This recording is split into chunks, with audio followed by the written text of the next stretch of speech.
Balma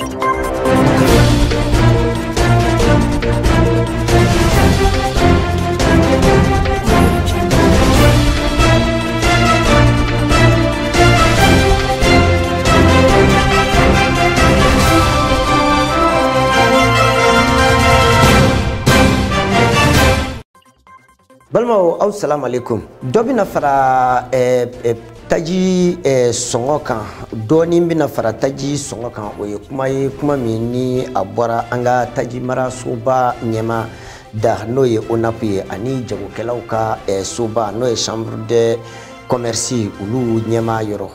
ni ala sonama aw bina kunafoni chama soro ko kan ni journal ni Bonyama segi o kɛra sibirido kata sibirido no ye joué kalo tile 10 ani 6 ye kata maa minnu kɔni tora kɛlɛla kɛlɛ min n'o ye wulikajɔ min n'o ye M5 RSP ka kɛlɛ ye o ni kunnafoni wɛrɛ olu de ye kunnafoniw ye an bɛna min lase aw ma bi saliba kalo tile 18 hijira san 1443 don tele ɲɛta mafilɛba bɛɛ lajɛlen aw ni su.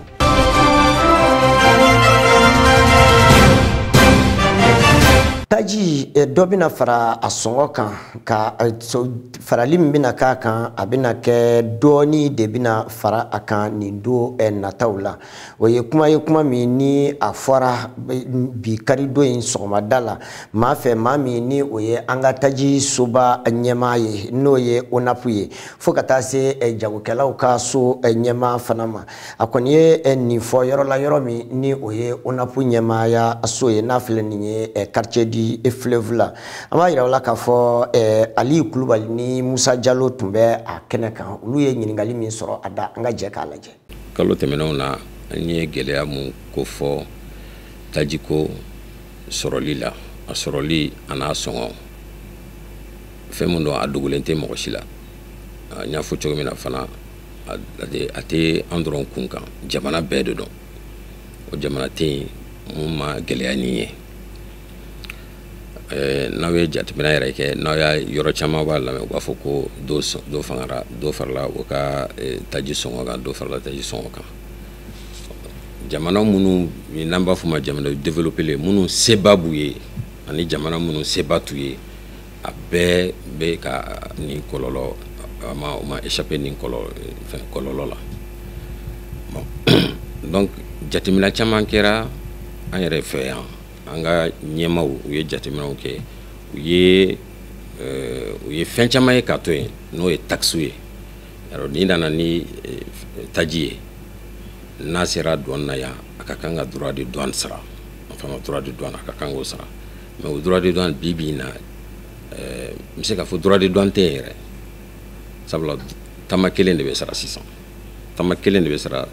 produit pétrolier taji kan.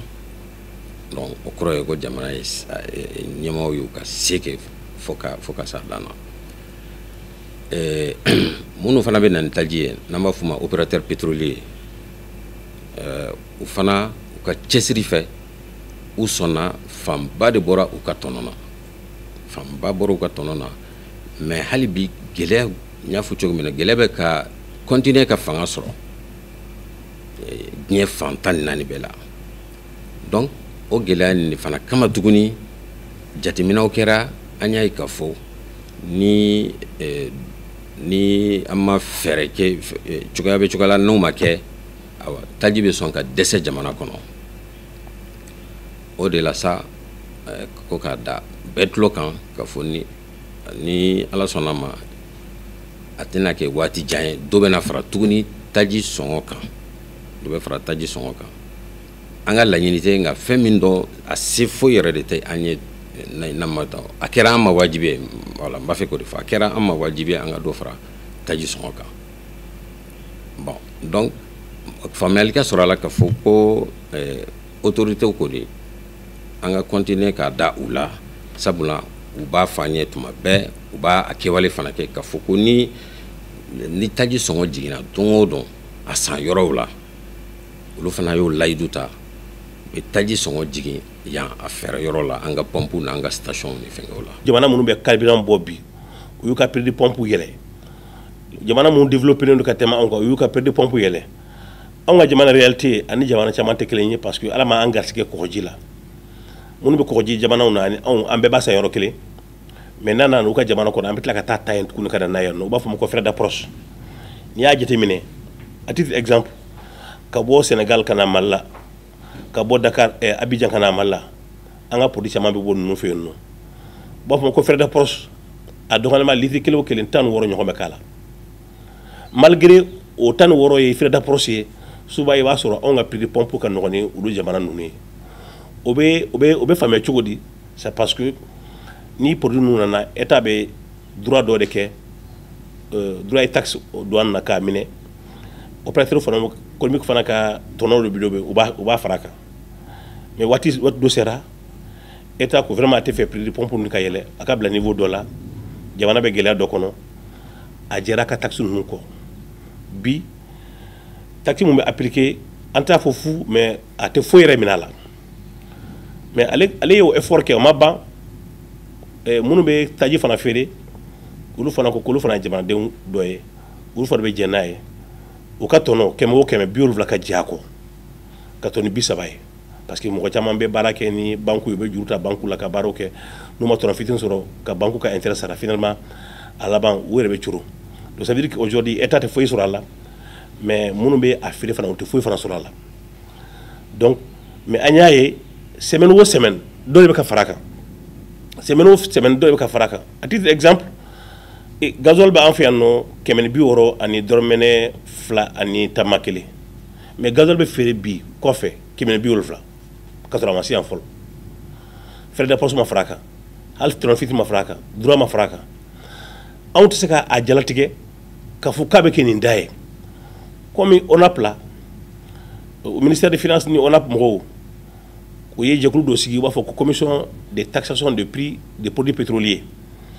o jɛkulu de bɛ fara ɲɔgɔn kan o ye consommateurs ye o ye importateurs ye o ye ONAP ye o ye ministère mɔgɔ ye ka jateminɛ kɛ sɔngɔ la a bɛ se ka bila sɔngɔ mun na donc n'olu y'o arrêté ka ban arrêté bɛ dilan ministre b'a signé et pour k'a publier ni kɛko ye mun ye information ka di mɔgɔ ma information ɲuman ka di mɔgɔ ma ani mun b'a secteur la mun ye problème Mali la bi mɔgɔw dɔw bɛ t'u sigi télé la u bɛ fɛn fɔ non seulement u ka domaine tɛ u ka baara tɛ u t'a dɔn o bɛ tila ka solution fana fɔ k'a sɔrɔ o si tɛ tiɲɛ ye a ka kan tuma bɛɛ aw journalistes ka taa a sun kɔrɔ ka information jɛlen ɲini pour ka kunnafoni di jamanadenw ma ko kunnafoni ɲuman de bɛ se ka na ni faamuyali ko ye ni faamuyali bɛ ko la a ka ca Ala fɛ fɛn caman bɛ yen nɔ gɛlɛya tɛ don a la mais ni faamuyali ma k'a la souvent a bɛ na ni problème ye essence super carburant ni gasoil ni produit tɔ ninnu u yɛlɛli dɔgɔkun nataw kɔnɔ o ye wajibi ye fura foyi t'o la ne ɲɛ tɛ fura la a ko la jamanaw bɛ jamana na an kɛrɛfɛ yan nɔ dɔw ye o miliyari hakɛ mun bɔ pour que a bɛ yɛlɛ dɛ a ka dan da dɔ la dɔw ta ka ca miliyari 50 ye dɔw ta ka ca miliyari 60 jamana damadɔ bɛ yen nɔ o ye nin effort ninnu kɛ pour que niveau bɛ niveau la a ka kɛ et o ye subvention ye jamana fana y'a o ɲɔgɔnna dɔ de kɛ parce que n'i y'a lajɛ sale mun bɛ sara douane na kalo kɔnɔ u bɛ droit minnu sɔrɔ essence jɔyɔrɔba de b'a la produit pétrolier u jɔyɔrɔba de b'a la n'a fɔra bi n tɛ a montant kɔni tɛ n bolo mais bureau national des produits pétroliers n'u ko ni kalo sara u bɛ recette mun ladon n'u y'a bɔ k'a yira jamanadenw na ani u tun bɛ mun sɔrɔ il y a quelques mois i b'a ye écart ba de b'a la importateur fana mana sigi ka détail fɔ k'a fɔ ko litre kelen na an tun bɛ nin de sɔrɔ tɔnɔ na bi an jɛra kɔ an bɛ nin de sɔrɔ a la n'a fɔra jamanadenw u bɛna ye k'a fɔ bɛɛ ye effort kɛ o kun ye mun ye nin ko in nana cun diɲɛ bɛɛ de kan fo mɔgɔ k'a faamuya a cunna diɲɛ kan quoi jamana développélenw minnu b'a produit o minnu t'a produit o bɛɛ nana a effet senti ni nana ko nana cun mɔgɔ kan fo faamuyali ka sɔrɔ a la an bɛ ala deli joona ni crise ni an ka bɔ a kɔrɔ. M5 RFP maakɔrɔba kɔrɔ n'o ye Imam Mamudu Diko ye ale kɔni ye bonyamasegin kɛ ka taa maaw ma a kɛra finitigi ye a kɛra finintanw ye minnu ni olu kɔni tora an ka jamana ye o de hukumu kɔsɔn a ye kunnafonidilaw de wele ka ɲɛfɔli kɛ u ɲɛna don kɛrɛnkɛrɛnnen ɲɛna don min ni o kɛra don ye don min ni maa caman kɔni tora M5 RFP ka kɛlɛ la Abudu Watara ni Musa Jalo tun b'a kɛnɛ kan u ye min sɔrɔ an ka jɛ k'a lajɛ. M5 RFP a denfa kɔrɔ ni maa caman b'a dɔn Imam Mahmud Diko la ale ka ni wulikajɔ kun tun ye ka se ka tasibila kɛ ka ɲɛsin maaw ma minnu fatura juillet kalo tile 11 ka se 12 san 2020 ka tila ka a ka ŋaniya ɲumanya ani dusukun gɛlɛya ka a ta ka ɲɛsin maaw ma maa ma de bɛ yen n'olu bɔnɛna u ni na Maliko la. Baara in tɛ dɔwɛrɛ ye tasibila don ani ŋaniya jira tasibila ka ɲɛsin an denw ni an mɔdenw ani an jɛɲɔgɔn minnu ni Ala y'a latigɛ olu binna ni wulikajɔ ninnu na ka tasibila ka taa u ma ka ɲini Ala fɛ Ala ka hinɛ u na Ala ka yafa u ma Ala k'u mago to maa minnu bɛ yen n'u bananen don hali bi caman bɛ yen hali bi Ala ka lafiya d'u ma Ala ka lafiya d'u ma Ala ka kɛnɛya d'u ma maa o maa fana n'o binna faso in bɛ kun kɔrɔ a bɛɛ lajɛlen a civil ni a finitigi ka dugawu kɛ ya Rabbi Ala ka hinɛ a bɛɛ lajɛlen na Ala ka hinɛ a bɛɛ lajɛlen na Ala k'an mago to Ala ka hinɛ an na Ala ka yafa anw ma a bɛɛ lajɛlen kɛ kun ye min ye a n'a kɛra kun min kɔsɔn o ye jamana ko de ye ko in dabɔra min kama n'o ye tilennenya ani ladiriya k'o sabati jamana in kɔnɔ maaw ni a binna o de kosɔn kɛlɛ min kɛra a kɛ kun y'o de ye o min ɲinina Ala k'o sabati jamana in kɔnɔ. Mahmud Diko ka kɔrɔfɔ la a ko jagoya do bi maliden bɛɛ lajɛlen ka se ka fara ɲɔgɔn kan ka se ka Mali jɔ ka tilen furukufuruku minnu b'an ni ɲɔgɔn cɛ an ka olu bila ka se ka an ɲɛkilen Mali jɔli baaraw la. Hali bi n ye min fɔ a donw kama n ye manifeste dilan k'a cari bɛɛ y'a faamu i ka faamu cogo la bɛɛ y'a interpréter i ta cogo la nka ne ye min ye kunungo ne ɲɛ b'o de la bi maa kelen tɛ se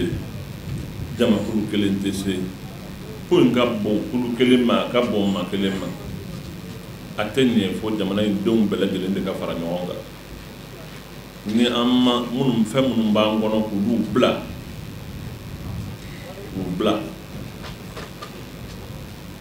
ka ɲɔgɔn tɛgɛ minɛ ka fɛɛrɛ kɛ jamana in fɛn minnu yangalen b'a kunna Ala kan'a to o ka kɛ min yanganen b'an kunna Ala kan'a to o ka kɛ kulekan in ma daminɛ bi dɛ an mɛnna an bɛ kule n tɛ kule n kun fɛ ten n tɛ kule ko kule ka di n ye n bɛ kule ɲɛ bɛ ko dɔ de la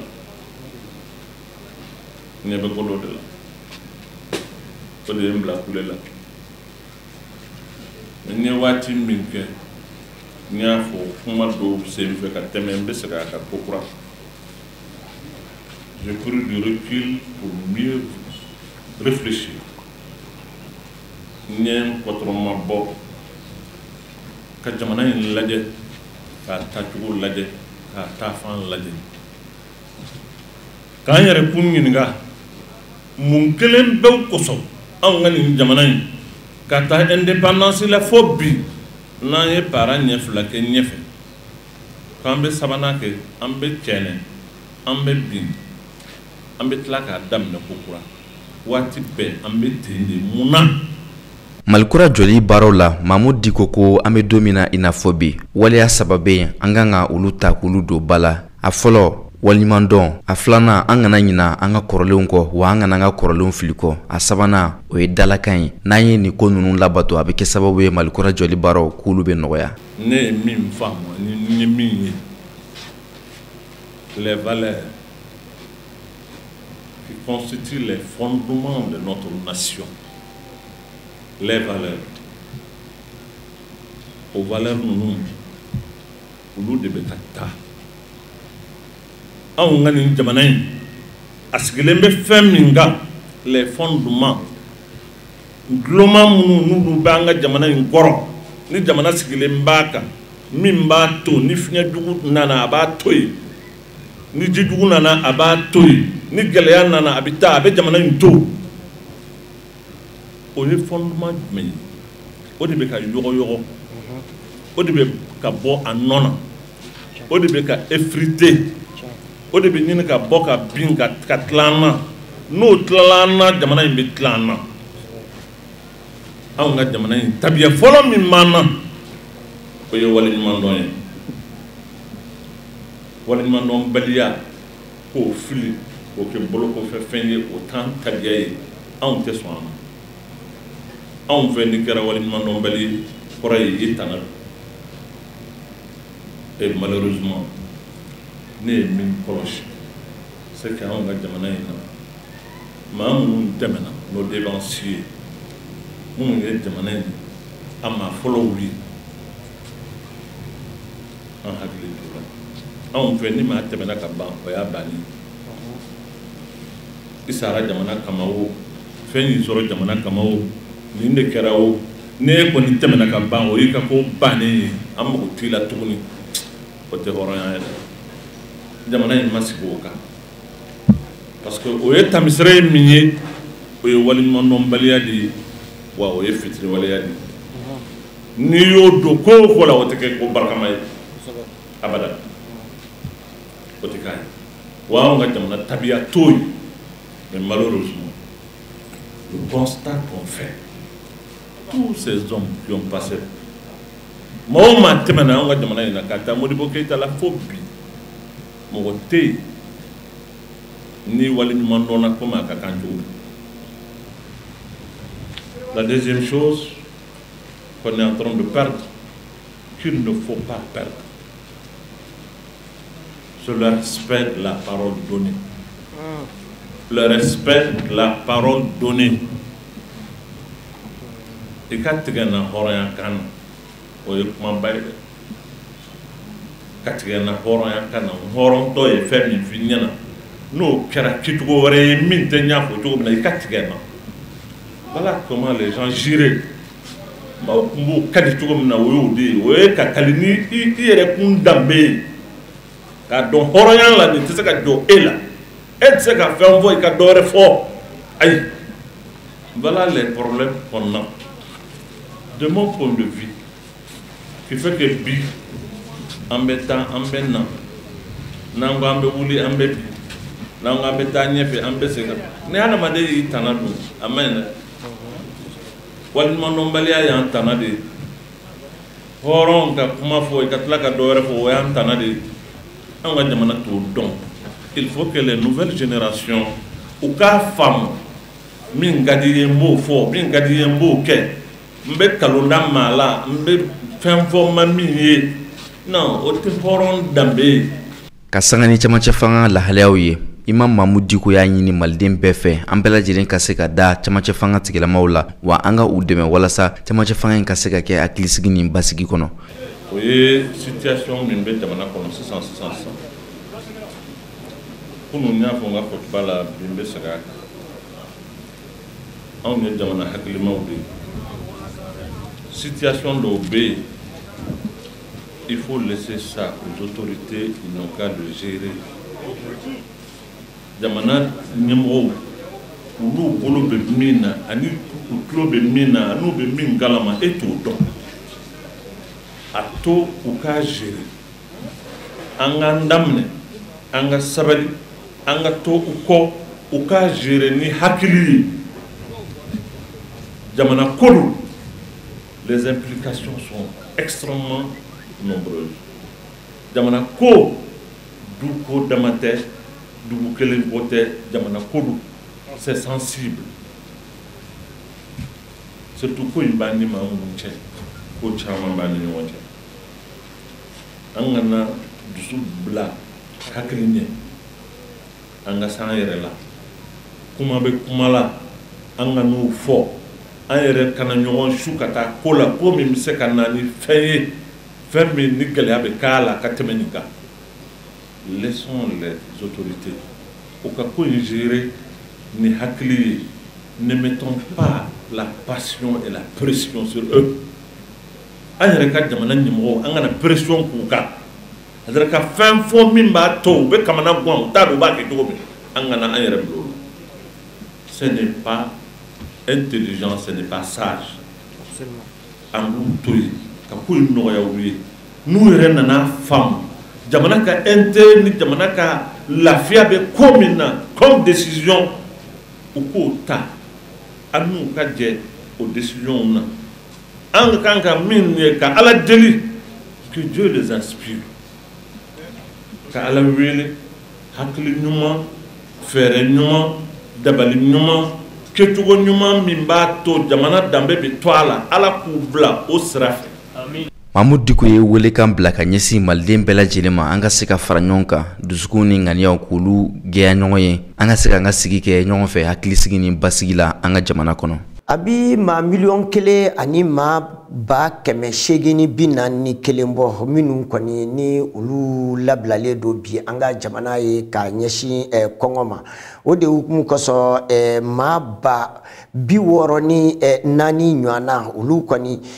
tɔni 64 ɲɔgɔnna o kɔni ye fɛn ye min ni a bɔra an ka jamana ɲɛmaa ka fɛɛrɛ kɛrɛnkɛrɛnnen min ni a y'a bila sen kan walasa ka se ka kɔngɔ kɛlɛ ka bɔ an ka jamana kɔnɔ an ka jamana ɲɛmaa colonel Asimi Goita a ye baara min bila sen kan ɲɔrɔ kɔnɔ a kɛra maa caman an ɲɛna maa min ni o ye conseil national de transition n'o ye CNT o ɲɛmaa tun bɛ a kɛnɛ kan fo ka taa se ministre min n'ale ɲɛsilen don da dumuni ni balo ko kɔni sabatili ma an ka jamana kɔnɔ n'o ye Redouane Ag Mohamed Ali ye ani maaba caman wɛrɛ an ka jamana kɔnɔ Asita Mayiga ale ye ɲɛfɔli kɛ an ɲɛna ko kɔnɔ an ka jɛ k'a lajɛ. A yirala k'a fɔ ko maa 1,000,000 ani 841 ni a kunkanfɛn olu de kɔni bɛ anw ka jamana kɔnɔ maa minnu yɛrɛ kɔni mago bɛ baloko ɲuman yɛrɛ kɔni na. Maa 2,000,000 ani 997 ani 300 a kɔni yirala k'a fɔ ko olu de kɔni fana kan ka dɛmɛ u ka dayirimɛ sɔrɔ baaraw yɛrɛ kɔni kɔnɔna la walasa baloko juguya bɛ gɛlɛ anw ka jamana kɔnɔ cogoya min na. O de la cakɛda min sigilen don kɔngɔko kɛlɛli la anw ka jamana kɔnɔ n'u b'a fɔ a ma ko commissariat à la sécurité alimentaire ale yɛrɛ kɔni ye fɛɛrɛw bila sen kan teliya la walasa dɛmɛ yɛrɛ bɛ se ka don maaw ma anw ka jamana kɔnɔ cogoya min na. O de kɔni na ni lajɛba in n'a bɛ fɔ o ma ko plan national de réponse à l'insécurité alimentaire n'o kɛra ɲoro o kɔni baaraw bilala sen kan. An ka jamana ɲɛmaa colonel Asimi Goita ale yɛrɛ kɔni ye foli ta ka ɲɛsin an dɛmɛbagaw bɛɛ lajɛlen ma nin wagati gɛlɛn ninnu yɛrɛ kɔni kɔnɔna la. A y'a yira k'a fɔ ko ka bagan dumuni ni balo dɔw yɛrɛ kɔni di fu la ko kɔni bɛna kɛ sababu ye fɛn min ye nin kɔngɔko ye a bɛ se ka kɛlɛ cogoya min na anw ka jamana kɔnɔna la. N'i y'a jateminɛ fɛn min ye wagati yɛlɛma ye fo ka taa se kɛlɛ minnu bɛ anw ka jamana kɔnɔ o kɔni fana bila ka nin ko in yɛrɛ kɔni tɔ gɛlɛya. An ka jamana ɲɛmaa a y'a yira k'a fɔ ko ka dɛmɛ kɔni don jamana kɔnɔdenw ma ko o ye wajibi de ye olu yɛrɛ kɔni kan ko wa u bɛ fɛɛrɛw bɛɛ lajɛlen bila sen kan walasa o baaraw yɛrɛ bɛ se ka sabati cogoya min na. A y'a yira k'a fɔ k'u bɛna jateminɛw bɛɛ lajɛlen kɛ walasa nin balo kofɔlen ninnu fana ka di maaw ma maa minnu yɛrɛ kɔni n'a ka kan. Fɛn min ye Union Européenne ɲɛmaa ye Bart Ouvry ale kɔni y'a yira k'a fɔ ko kɔngɔ yɛrɛ kɔni bɛ ka fanga sɔrɔ anw ka jamana yɛrɛ kɔni kɔnɔna la ko barisa n'i y'a jateminɛ maa hakɛ min yɛrɛ kɔni mago bɛ dɛmɛ la o bɛ tali kɛ maa 1,000,000 ani a kunkanfɛn yɛrɛ de kɔni na. Redouane Ag Mohamed Ali ni ale yɛrɛ kɔni ka cakɛda bɛnnen don kɔngɔ kɛlɛli yɛrɛ kɔni ma. Ale y'a yira k'a fɔ ko gouvernement kɔni kelen don ka fɛɛrɛ caman bila sen kan walasa nin kɔngɔ in bɛ se ka kunbɛn cogoya min na. O dɔ bɛ tali kɛ balo tali o ni baganw ka dumuni n'a bɛ fɔ o ma ko aliment bétail k'o ta k'o di o baarakɛlaw yɛrɛ kɔni bɛɛ lajɛlen ma ka tila ka bagan mara ni jɛgɛminɛ ka olu yɛrɛ kɔni fana don ba la anw ka jamana yɛrɛ kɔni kɔnɔna la kɛrɛnkɛrɛnnenya la ja yɛrɛ bɛ yɔrɔ minnu na n'olu kɔni dun fana bɛ jɛgɛ mara de kɛ k'u dɛmɛ walasa u ka baaraw bɛ se ka ɲɛ u bolo cogoya min na. A y'a yira k'a fɔ ko an ka gouvernement maaw miliyari 17 bɔɲɔgɔnko o yɛrɛ bɛɛ lajɛlen kɔni bɔra budget kɔnɔna la walasa dɛmɛ yɛrɛ bɛ se ka kɛ cogoya min na ni jɔ kɔngɔ in bɛ se ka kɛlɛ cogoya min na. Baara ninnu kuncɛra ni mun ye o de an ka camancɛ fanga ma ɲɛma Colonel Assimi Goïta ale ni a nɔfɛmaw yɛrɛ kɔni wulila ka taa foli kɛ an ka jamana maaba dɔw la ni o bɛ tali kɛ talilakaw jakitelakaw fo ka taa se Buye Aïdara yɛrɛ kɔni baara ma. Hali ni Faransikaw ka kɛlɛbolo min n'u b'a wele ko Barkhane ale kɔni ye wulikajɔ caman kɛ maaw kɛlɛli la maa minnu n'o ye jaɲasira ni binganikɛla minnu n'u b'u wele ko terrorisme kɛlɛ n'u y'o kɛ Sahel kɔnɔ kɛrɛnkɛrɛnnenya na Mali la an b'a yira o la k'a fɔ u kɔni u ye filanfila caman de kɛ u ka baara kɔnɔ o de kosɔn Mali ɲɛmaaw y'a yira k'a fɔ k'u ka ko bɛɛ lajɛlen kɛ k'u ka minɛ bɛɛ lajɛlen cɛ ka bɔ Mali kɔnɔ. Ayisata Mayiga ye ɲɛfɔli kɛ an ɲɛna a ko kɔnɔ an ka jɛ k'a lajɛ. Ni y'a jateminɛ farafinna jamanaw kɔnɔna la a bɛ wagati janw yɛrɛ kɔni bɔ fɛn min ye Faransi ale yɛrɛ kɔni ye baaraw kɛ ni a ka finitigilakaw ye a ka nin baara ninnu bɛɛ lajɛlen yɛrɛ kɔni tun bɛ kɛ mun kɔnɔ o de ye ko ka se ka civiliw yɛrɛ kɔni lakana cogoya min na wali kelen bɛnɲɔgɔnkan accord minnu yɛrɛ kɔni bɛ signé lakana fanfɛlaw yɛrɛ kɔni na. Ni y'a jateminɛ Sahel jamanaw kɔnɔna la san 2013 Faransi kɔni opération Serval bila sen kan Mali kɔnɔ walasa ka se ka banbacimaw yɛrɛ kɔni kɛlɛ ka fara anw ka armée maaw yɛrɛ kɔni kan. Uti kalo tile fɔlɔ san 2014 a tilala ka opération Barkhane bila sen kan ni o bɛ farafinna cɛncɛnfuko jamana 5 bɔɲɔgɔnko yɛrɛ kɔni kɔnɔna la ni ale bilala opération Serval yɛrɛ kɔni nɔ la.